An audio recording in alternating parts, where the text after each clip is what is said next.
Hey, everybody, and welcome to episode 160 of the Self-Publishing Roundtable. I am your moderator, Wade Finnegan, and my co-panelists for this evening are Erica Conroy. Hi. And Xavier Granville. Yellow internets. To everyone watching us live on selfpublishingroundtable.com, thank you so much. We're also on YouTube Live tonight. I don't know if anybody would venture on over there, but new for us. Our special guest this evening is Timothy Cerepaka. Did I get that right, Tim? Yeah.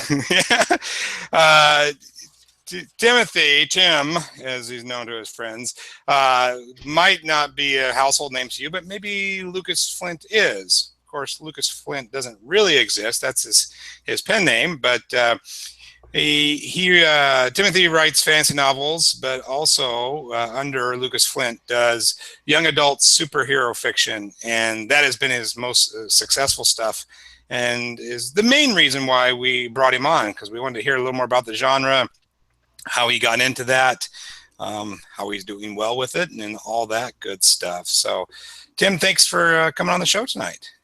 Yeah, thanks for having me on, Wade. Yeah, we appreciate it. So, for those that are new to Lucas Flint and to Tim, why don't you give us a little background, a little writing journey, and how you got here? All right. Well, I started writing fan fiction when I was 12, and I did that for about almost, I think 8 years, probably 8 years before I finally switched over to writing more original stuff. And so I opened my own publishing company in 2014 to publish my books, and I've been doing that ever since. Cool. So you first published in 2014. Was that the first time you published? Yeah, that's when I published my first fantasy novel. I put out my first superhero novel this year. Cool. And when you say start your own publishing company, were you using it? Was it just you alone, or did you bring in other people into the fold? It's just me. At some point, maybe I'll think about bringing other authors on, but for now, I'm just focusing on building up my own career and the company, and we'll see, how it goes from here. Cool. So let's start off with the question. I guess maybe the obvious question, but just the question that I know that we were talking about pre-show. Is this what is up with this superhero genre, and tell us a little bit about it and how you got into it. Well, I got into the superhero genre because my fantasy novels aren't really doing that well. At least not enough to support like a full-time income. And so I have some friends who write superhero books, and I've been so I saw they're doing pretty well. I thought I might be able to do well since I like superhero stuff, Marvel and DC and so on.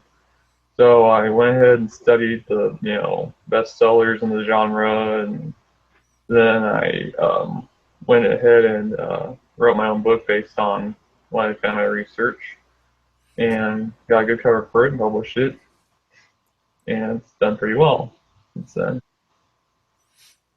And you have 2 books out in the series, is that right? It actually has 5 books out, with a 6th book on the way, probably at the end of this month or early next month, depending on the cover designer gets finished with the cover. So why young adult superhero fiction? Why not just, adult superheroes? Well, just something I noticed in my market research is that most of the superhero books, most of the superhero books are, they have younger protagonists, from like 14 to 18 years old, and they're generally, that seems to be who they seem to be marketed towards the young adult audience. But I think I have fans who aren't young adults, like just normal adults doing stuff. And it says here that you were inspired by Chris Fox to get yourself underway. How did that happen? I know Chris. We're friends, and so he did the he had his whole Right to Market book and his whole 21-day novel challenge. So that inspired me to write to market and do my own challenge, in which I wrote the first superhero book over a 25-day period. And then I also edited during that period and then published it. So 5 days. So how many words a day were you cranking out? I said 25 days. Oh, 25 days. Yeah. Holy, so it cut out on me there. Sorry. yeah, but maybe I'll try a 5-day novel sometime. See how that works. Pretty fun challenge. And it says you also pantsed it, so you were writing without a outline. Do you normally work with an outline? And if so, how was it different? No, I don't work with an outline. When I first started writing, when I was 12, I did try to outline my first story, but I did come up with an outline, but the story just took off in its own direction after a while, and I just decided I didn't, need an outline for that. I find, I know some authors work, outlines work for some authors, and I don't, dispute that, but just for me, I found that outlines just sort of a waste of time for me. So I just know that in the challenge because I wanted to, show people you could do this without an outline. That's all. Mm-hmm. So you've released 5 books within about as many months. So does that mean you're doing the challenge for each book? Well, not officially, but I do try to. But I do, try to get them all out, within 30 days of each other. Take advantage of the Amazon algorithms and stuff. And how many books do you think will be in the series total? I think it'll probably be about 9. I'm currently working on the 8th, and so I probably will start working on the 9th next month. But I'm going to do another superhero series probably next year, I'm thinking. And why the pen name? Why the pen? Yeah, because I mean, you're writing YA, so you don't have to probably worry about a lot of things why people put pen names in. So, was there any reasoning behind that for market, or was it? Well, I did it because my superhero stuff, my fantasy stuff, they're kind of similar, but they're also pretty different. Like my fantasy stuff, I think is a lot darker than my superhero stuff, and also just because I find working the pen name can sometimes be pretty freeing. Like I don't have the there's not that you don't have baggage associated with your with like an already existing name stuff. Also, Lucas Flint is a cool name, so we're not right under it. I give you that. That is a cool name. So, what did you do to start building that name? What were some of the things that helped you get out there and get recognized? Let's see. I really didn't do a whole lot of promotion for it. I did the little 25-day novel challenge, but I didn't get a whole lot of views on the site for the pen name. So when I published the book, I had like just one person on the mailing list for that name. But I did get the help of some other superhero authors. Like they told their lists about it when it came out, and so that really helped it, get going. I haven't really done much advertising for this particular name at all. The series is, I think the Amazon algorithms have been selling it, for me more or less. Well, I think the release schedule, like of how you're releasing them once a month, like you said, you're keeping up with, you're using the algorithms to your advantage in that sense. So I think with keeping up to that already, you're feeding into the system, so you'll be getting the rewards from it because that's what they want you to play the system. And if you're playing the system right, then you'll be rewarded for such. Yeah, that's the plan. I learned all about how to use Amazon's algorithms to, sell books, and I've been mostly using that. And was most of that for you inspired by Chris Fox and what he was doing? Yeah, and what I've seen other writers are doing. I know a lot of writers who've been successful using this method. So I tried it out because before this, I just sort of wrote whatever I wanted. I didn't really understand what the market wanted or how to figure out what the market wanted. But after I did some research and read Chris Fox's book and stuff, I figured it out and put it into practice, and it's worked out pretty well for me. Since you kind of have been essentially like taking that 25-day challenge and extending it over a period of what now 5-6 months now. So how do you keep yourself on target on a day-to-day basis? My writing is my #1 priority today. I did meet my writing my daily quota before I do anything else. It's like if I do nothing else that day, but my daily word count, I consider it a good day. So I also edit. I basically work on 2 books at once. I'll be writing one, and then I'll be editing another one. So I'll do like 20 pages a day after I do my writing, if I have time or energy for that. That's how I've been able to maintain this consistent schedule. And do you kind of measure it in that, like, not so much word count as in how many pages are done? Yeah, I write down my daily word count and stuff, and I don't write down the amount of pages that I do, but just how many words I write a day. Okay. And do you have a certain average that you're needing to hit, or yeah, my daily average 4,000 words a day. I can do that in a couple of hours since I write pretty fast. Do you find that there's some days that you go over or under, kind of a thing? Yeah, some days, like if I'm sick, for example, then I just can't really get anything done, and so that's usually days when I'll go under, or if I'm really busy with other things, like family obligations or whatever. But it usually go over.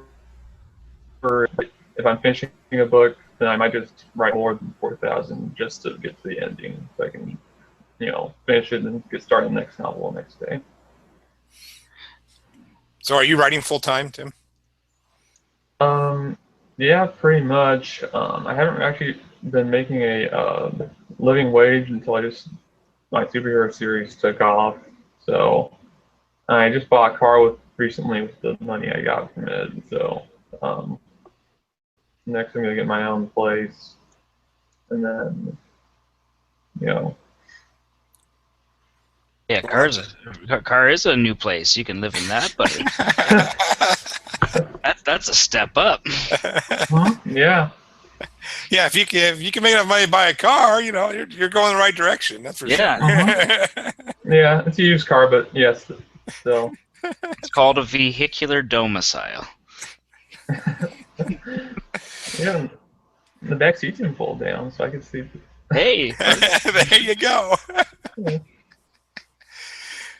Well, I was gonna. Oh, X, did I cut you off there? Sorry. I was just gonna say, what kind of research were you going into? Like, I know you had Chris Fox's book as inspiration. But, I guess what research were you going into with superhero? Like, what led you to superhero, and then from there, how did you, I guess, embrace the genre enough to really dig your teeth into it to be able to write something in that genre? Well, I was inspired by Logan Rutherford, who's a friend of mine. He's written a series called the First Superhero. It's a really successful series. I consider it one of the big must-read books of the genre if you're going to write in that genre. So I saw how well he was doing in it. I'm not doing nearly as well as him, by the way, but I'm still doing pretty well. So I checked it out, and I downloaded his book and some other best-selling books, and what I basically do is just sit down and outline them, or reverse outline. I read a chapter and then write down one sentence summary what happened in the chapter, and then I also take note tropes, like the character's age or what the villains are like, or what how the book starts. I even focus on front matter and back matter too, just to see how they did and stuff, and come up with any ideas for how I would utilize that for my books. I also, of course, look at covers for similarities, and, what kind of covers are selling and what kind weren't. It took me a few months to do it all, but it's definitely worth it. And were you kind of because of superhero genre, or like were you diving into like the comic books or the movies and other lore that's out there and stuff like that? Well, yeah, I've been watching superhero movies and cartoons and comic books and stuff since as far as since I was a little kid. So by the time I chose to write in the superhero genre, I was already pretty familiar with a lot of basic superhero tropes and ideas and stuff. But the the literature superhero genre is I think it is a little bit different from like movies or comics, since it's not really it's not really dominated by Marvel and DC or other companies like that. So just because you've watched all the Marvel movies, for example, doesn't mean you'll necessarily know how to write a good superhero novel. That's where this just starts actually read what's selling and read it with read with an open mind, and just take note of all that stuff. Well, yeah, and that's true about the just in particular with the genre in itself, because superheroes are, when you kind of just think superhero, you immediately are thinking comic book, and those are genre. Yeah, they are a visual genre, as much as they do have like very talented writers. It is kind of like dependent on the book itself, how much of it is visual versus literal. So it's kind of one of those things that's hard to draw upon too much as far as source of writing, unless you're kind of looking at it for overall story arcs across many comic books or something like that. I know a friend of mine, Drew, always talked about a particular Hulk novel, but like you said, there's not much in the way of full-length novels coming from the big brands, and if they are, they're not as numerous. Or movie novelizations and stuff. Yeah. Absolutely, and that's not really good for you as far as market research, right? Yeah. I've definitely been inspired by like Marvel and DC and stuff. Sure, I've got a lot of characters in my books who are definitely like XPs of various Marvel and DC characters, and so it's definitely not a bad thing to be familiar with those things. But if you're going to be writing this genre as an indie author, especially if you're a new indie author, or one like me, then you definitely need to look what other indies are doing. Would you say that the genre and the category is well populated, or is there a lot more room to grow, or is the readers hungry looking for new writers in that genre? I think there's room to grow. Yeah, it's just that if you look at the superhero lists, you'll see a lot of like urban fantasy or even erotica on there for some reason, and so it was much worse like a few months ago or something. There's been an influx of indie writers who've been actually writing superhero books, but I think there's still room for new authors and new writers, as long as write a good book and make sure to market it correctly. Point. How about the character development in the genre? I think even people that aren't familiar with reading the novels in the genre have a kind of idea of what a superhero is, but how about the other characters, and what do you do to work on your character development? Let's see, that's a good question. I guess just make sure that characters face different challenges and stuff, like challenges that force them to change. Like the main character of my novels, family it's called the superhero's son, and so his family plays a important role in his development in the ways in which they can support and oppose him. I'm just trying to be spoiler free here. So, and the other minor characters, since the book's written in first person, it is kind of harder for me to develop the other minor characters, but I just try to usually pair up, whenever I write a new book in a series, I'll have the main character, and then I'll also pick out another character from the supporting cast who will play a more important role, or sort of secondary role in the plot. Like they'll be with the main character a lot, or they'll play some important, other important role. May not be on screen all the time, but they may be, influencing events off screen and stuff. How do you avoid the stereotypical stuff, like with like your villains and stuff? We tend to have those type of things. What do you do to try to make that a little different? Sometimes I just like to, I like to draw from my own, like, I guess from my own beliefs or ideas or observations of the world. Like, I might base a character off a real life person. It's like, this person might be, interesting as a villain or as a hero, and then I'll take that and sort of change that person to be more, appropriate for the story I'm writing. And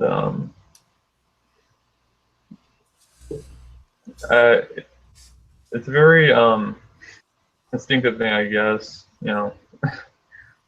I sort of, if I feel like a character is not very interesting or needs to be, different, I'll add a different, I might add a quirk that they might not expect from that type of character. Like, I'm writing in my current novel I'm writing, I have a character, this is kind of a minor spoiler, but I guess I'll use it as an example since it's on my mind at the moment. He's a supervillain who likes cat magazines. Perfect. So, can you get behind that, Erica? I can. Oh, yeah. And another example is the supervillain of the first novel. He's actually a devoted father and husband, basically. And it's sort of really, twisted way, but he does have a wife and a son, and he does care about them, even though he's trying to kill any character. So I thought that was an interesting, that's how I made him different from other villains, is by giving him a family life, basically. Making him a bit likable and a bit more human than. Yeah, he's still. Yeah, he's still crazy and evil, but aren't we all a little bit? Yeah. Well, and that's one thing that you don't particularly see very often, because a lot of times if you're creating a villain, they usually have some sort of harrowing event that made them the way that they are. So if and usually it's, in the case of like pretty much every superhero, it's like dead parents, right? So, or dead family. So for this guy who's probably already gone through this harrowing event and still is playing up the role of the family man, that makes it even more creepy, right? Yeah. Because he's twisted. Although it helps that his wife and son are just as crazy as him.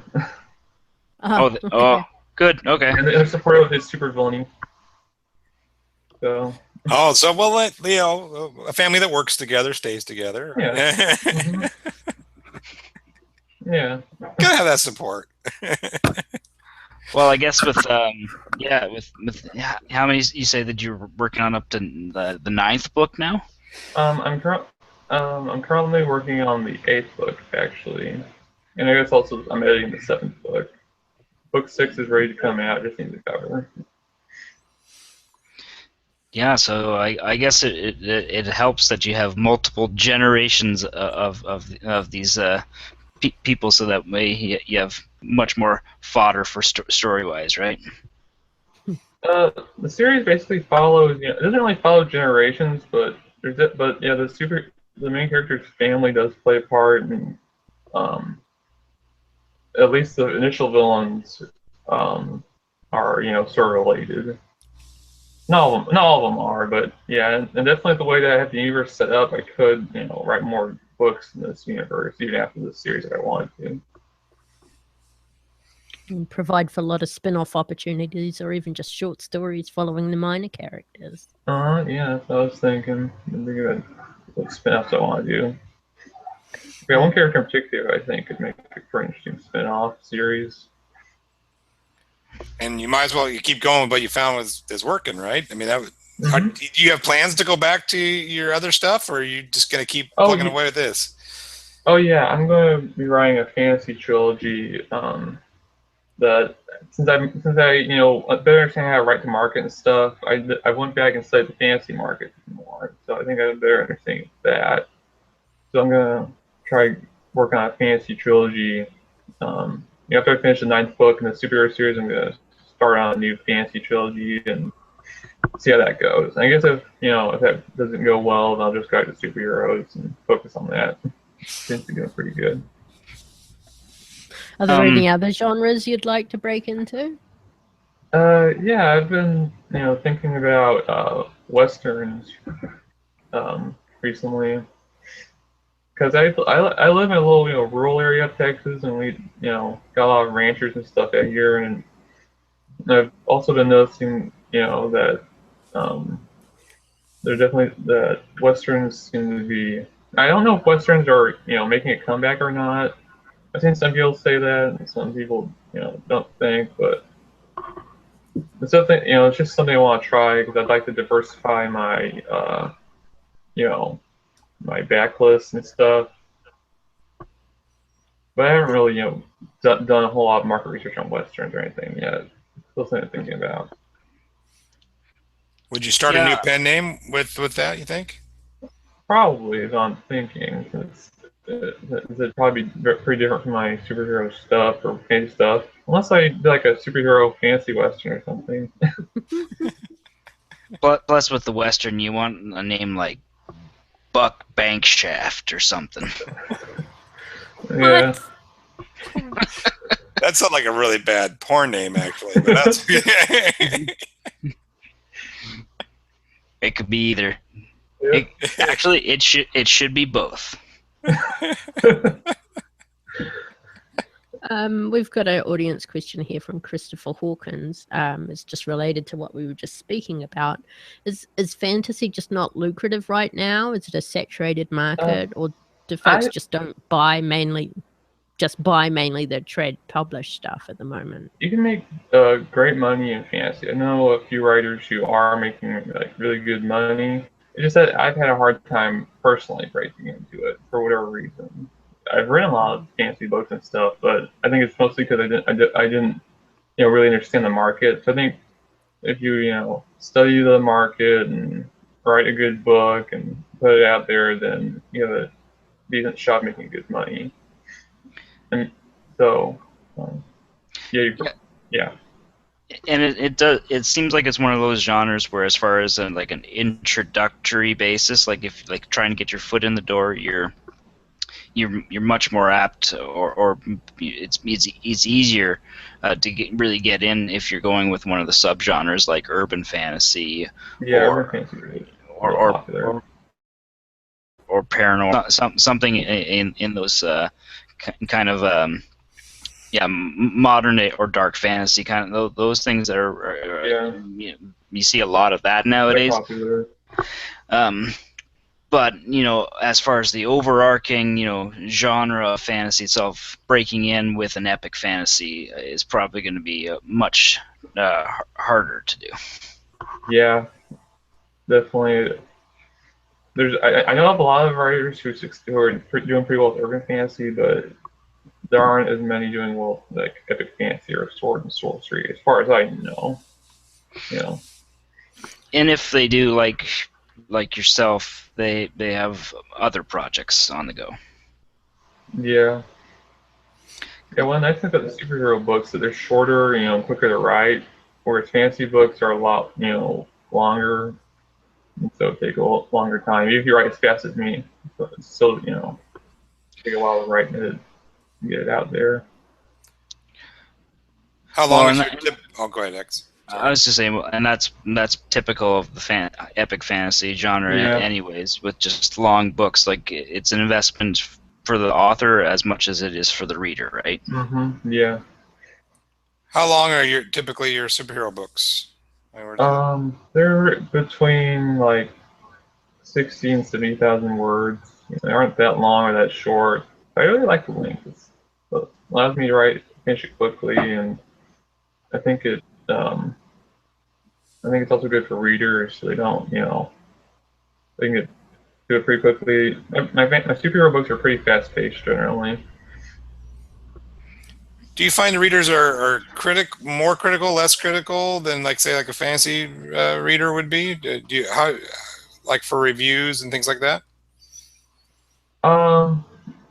I've definitely gotten some pretty harsh reviews in the superhero genre. Like I got a 1-star review. It's basically just a guy going through and listing off every single little problem with the book.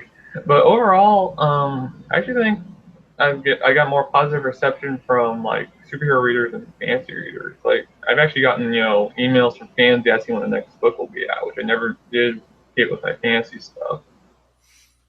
So, and in the mailing list for the superhero pen is a lot more engaged. So, I think it's also dependent on the which Amazon store, because like in Amazon's German store, the books there have pretty low star reviews in comparison to Amazon US or Amazon UK. So that might play a role. I think about that. So when you say that you got the email list, are you cultivating that list just through your books, or are you doing other things to build that list? At the moment, it's just through the books. It's have like sign up in the back and front, and that's it at the moment.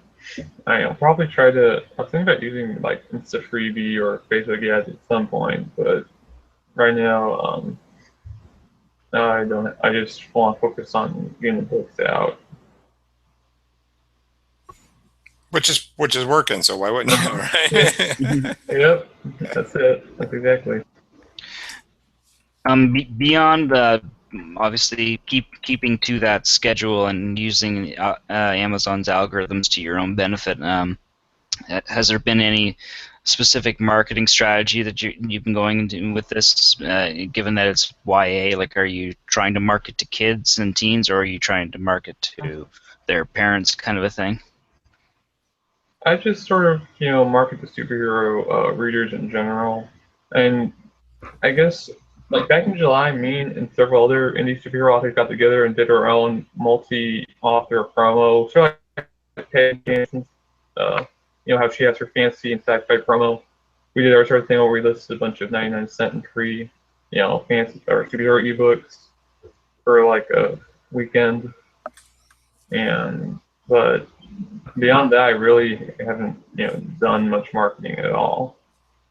But I was thinking about, I do paperbacks for each book, so I was thinking about taking those, and they don't sell as well as the ebooks, but I do sell a few superhero, paperbacks a month. So I was thinking about taking those and doing some, try to do some real life, paperback sales at like conventions or something at some point. Not right now, I don't really have the money for it, but once like Have you been looking into the audiobooks? I know, like you said, you have paperbacks already set up for the ones. Or are you? I've been looking into audiobooks. I did put the first book up on ACX for under royalty share thing, but I didn't get any bites. So I decided to take it down. I'm going to try again once I have money to just pay audio narrator up front, since that seems to be it's more expensive, but in the long run it might give me more money, since I won't have to share it with anyone. Yep.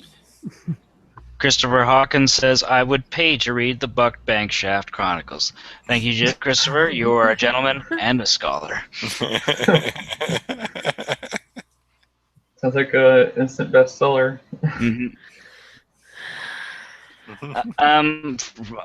So another question from Chris. Do you see any overlap with heroic fantasy in terms of the trope and tone, and like, because it's kind of like that modern reinvention of that thing, or do you find that they're kind of completely unrelated?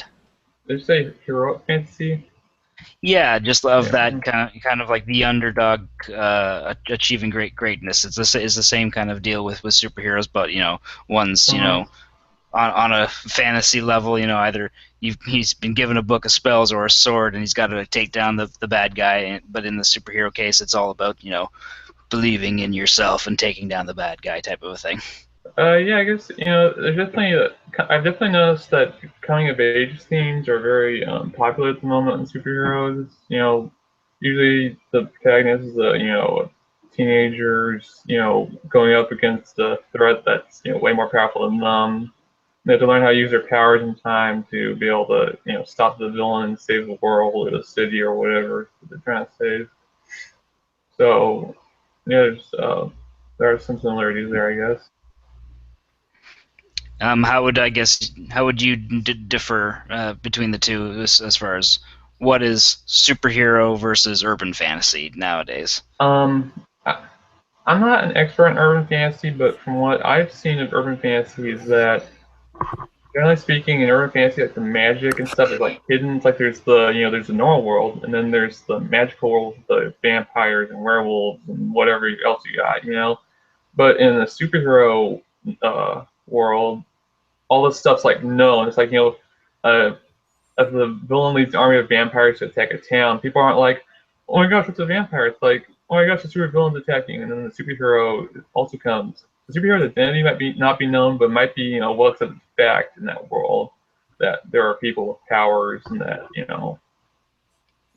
there's no like, and the way in which these people with powers and stuff is affects like government or politics or economics or society. I think it's not separated between the normal world and the magic world. Basically, it's a lot more integrated. That's just my opinion. I'm not, like I said, I'm not an expert on urban fantasy, so I could be wrong about that. But that's just what I've noticed from my own observations of the genres. Also, superhero stuff tends to have more sci-fi themes or stuff associated with it, like technology and robots and aliens. Whereas urban fantasy generally doesn't have that, my understanding. Maybe it does. I don't know. I don't read much urban fantasy.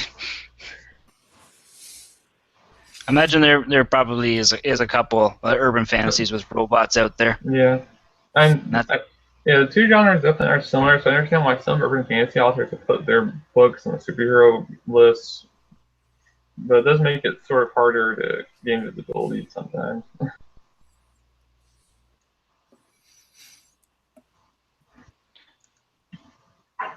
Do you think that you'll keep, like you'd mentioned that you'll keep on writing in the genre and within potentially within this world? Do you think that you'll continue on with superheroes as just like a whole other thing, like unrelated to this established world, or are you will you branch off and do a whole other superhero related project? Oh yeah, I was thinking about my next series for 2017. It's probably going to be set in a new world that's unrelated to this one, but I might come back to this one at some point. But it's just, I got a good idea for it, but I realized that the idea for my next series couldn't work with the current world I established, so I went ahead and built a new one. I'm really excited for it. I think it's going to be good. Awesome. So when you finish this series, you've basically said you're going to go back to your original name and do a fantasy trilogy. How do you plan to balance the two pen names? One at a time, or at the same time, or what? Well, I was thinking with this trilogy, just go and write all 3 books, one after the other, as fast as I can, and then go back to my superhero stuff, and then get the next fantasy trilogy books all edited and published. And if those do well, I'll come back and do another fantasy series. But if they don't, I might just abandon it and focus on the superhero stuff, since superhero stuff's bringing in the money at the moment. The fantasy stuff, unfortunately, isn't. Well, you we're looking at some of your fantasy books. I think when you compare the covers of the fantasy to your superhero ones, there's an obvious difference. I'm not saying they suck or anything. I'm just trying to politely say that there is a difference in the quality there. So are you planning to go through and give the fantasy covers a facelift to bring them up to the same level as the superhero ones, or are you just going to leave them as is? Well, I am rebranding the covers for my first fantasy series. I'm in the process of doing that. I haven't rolled them out yet, but I'm in the process of doing that.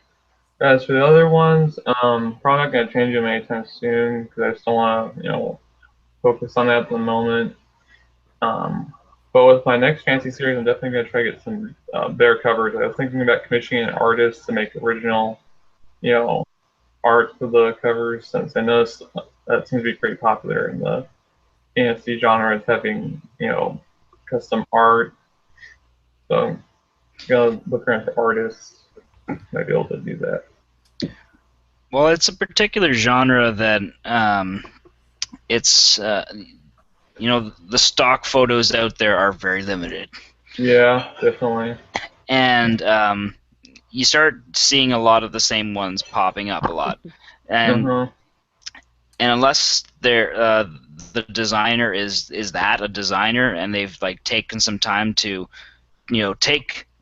do some actual photo manipulation and take that one image and adding it into a larger canvas of other stuff, to making a new image out of another one.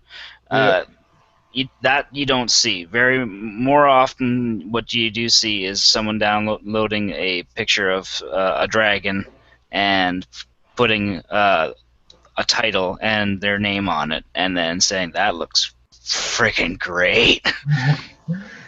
Yeah. Look at that dragon. Yeah. That's probably another reason why my fantasy books haven't done as well. So they haven't gotten custom art and stuff. So that's definitely a lesson I'm gonna try to take away from that and apply it to my next fantasy series and see how that does. Now, who did your covers for your superheroes? Demonza. Oh. Yeah. That's why they look different.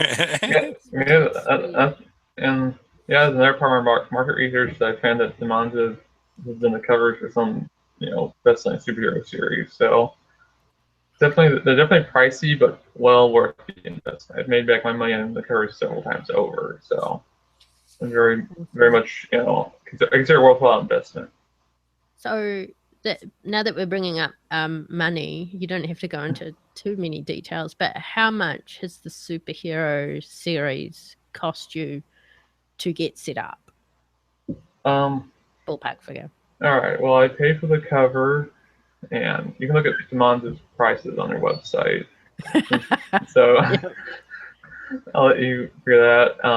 I self-edit, and I have a volunteer who copy it for me.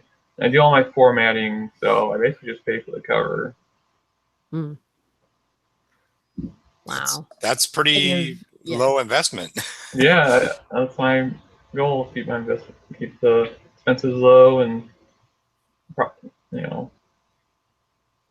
make my money as quickly as possible.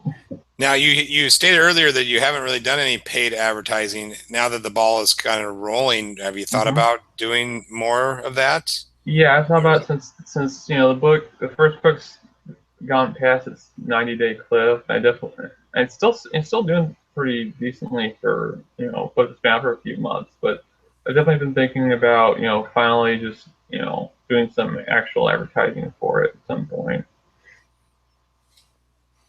Any particular areas you're thinking you're going to try? I might try a free run, maybe with free Booksy or something. Since I found free Booksy's pretty good for getting a lot of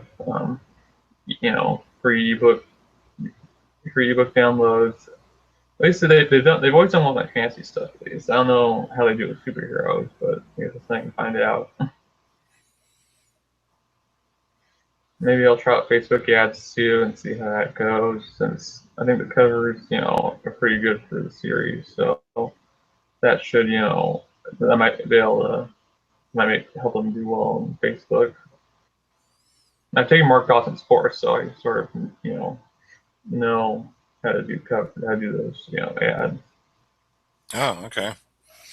Yeah, we've had a few people that have done that and been successful. So I wouldn't know with the superhero genre necessarily, but yeah, it's besides comics and movies, it's new for me too. So yeah, it's very small. I think pretty new genres in comparison to some other genres that indies dominate. So there's definitely a lot of room for experimentation and figure out what works and what doesn't. And so there's definitely a lot of I'm definitely gonna probably do more experimentation with advertising and stuff at some point. yeah, I mean, why not, right? But Yeah, ball's rolling good now, so you got yourself a car. I mean, even was it a brand new one, as Xavier said, you can live in that thing. Yep. X, we can't hear you. Nope, sorry. As far as the whole experimentation thing goes, like it seems right now, like you said, since it's kind of just the getting the ball rolling within the superhero genre, a lot of people are going with those coming of age type of single protagonist stories. But then when you look at the lore of comic books as large, predominantly there's a lot of them being like super teams like X-Men and stuff like that. So it'll be interesting to see where the genre is at in a couple of years' time, whether they are still, single protagonist in the majority of the stories. Yeah. I do know a few authors do have superhero teams. They don't seem to be doing as well as single protagonist. So like I said, that could change in a few years. I have that feeling. So well, usually only the movies at the moment are doing much about the superhero teams, because you've only got Avengers and the Justice League, which is coming out soon, and one could even argue Suicide Squad. But then you've got the TV shows, I mean, other than Agents of S.H.I.E.L.D., you've got your Luke Cage, your Daredevil, your Jessica Jones. They're mostly focused on the primary hero with the supporting cast. So even, on screen, it's going that way. Yeah, although they are planning to, bring Daredevil, Jessica Jones, and Luke Cage together. But yeah, I'd say at the moment, maybe at some point someone will write a superhero team series, an indie that will take off. But at the moment, that doesn't seem to be what the market wants. At least from my observation search.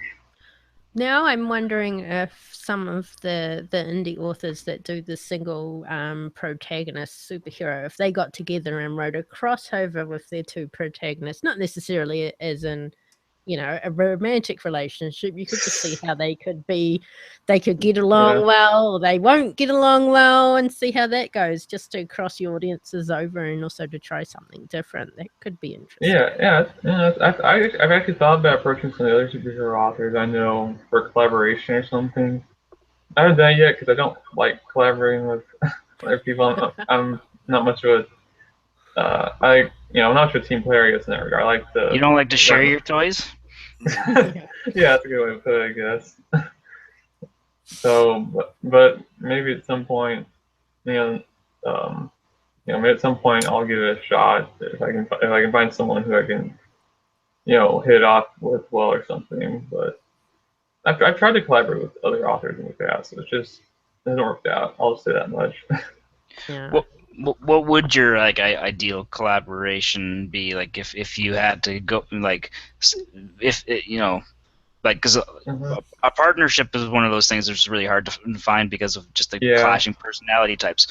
like Neil Gaiman and Terry Pratchett did the thing where Neil Gaiman was writing overnight and Terry was writing during the day.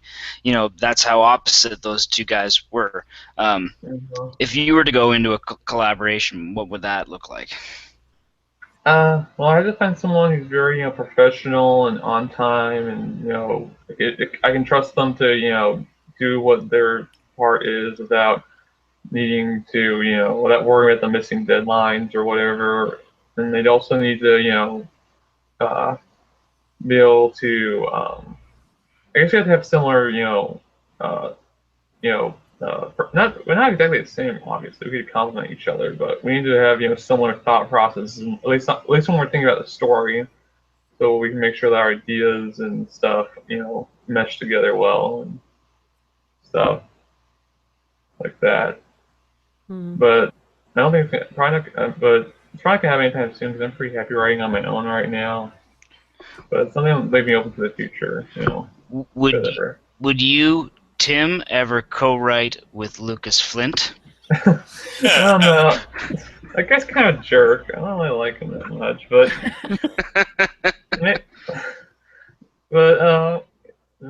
I've thought about doing something like that. Writing a book by Timothy L. Cerepaka and Lucas Flint. I haven't really thought about how that would work out yet, but maybe I could have some sort of crossover between one of my fantasy series, my superhero series, or something. But yeah, that would be interesting. Yeah, you'd argue with yourself.